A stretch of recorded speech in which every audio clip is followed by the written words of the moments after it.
আজকে ছাদ বাগানে মিল্কি এসেছে।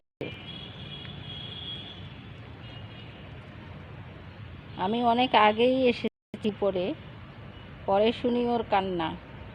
শেষে দেখি এসে আমার গা ঘেঁষছে।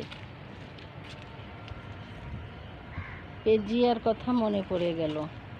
পেঞ্জিয়া সব সময় আমার সাথে আসতো, আমার সাথে নেমে যেত। মিল্কি এখন মাঝে মাঝে এসে মায়া বাড়ানোর চেষ্টা করছে।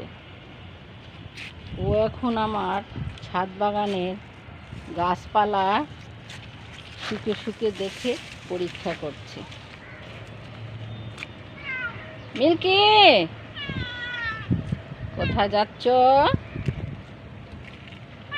ওরা কিন্তু কথা বুঝে, কথা শুনে কথা হবে।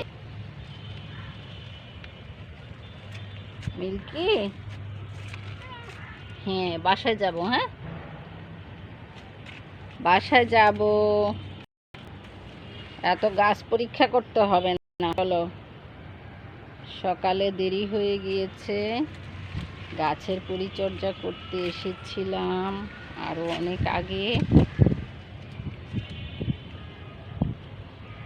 ঘাস খাবে? ও, এটা তো ঘাস। মাঝে মাঝে বিড়াল ঘাস খায়।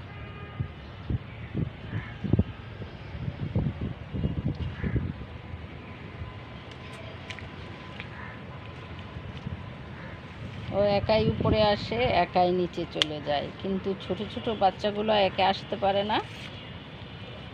মাঝখানে অন্য ফ্লোরে যেয়ে সিঁড়িতে যেয়ে কান্নাকাটি করে, পরে হারিয়ে যাওয়ার সম্ভাবনা। এই জন্য বাচ্চাগুলোকে বের হতে দিই না।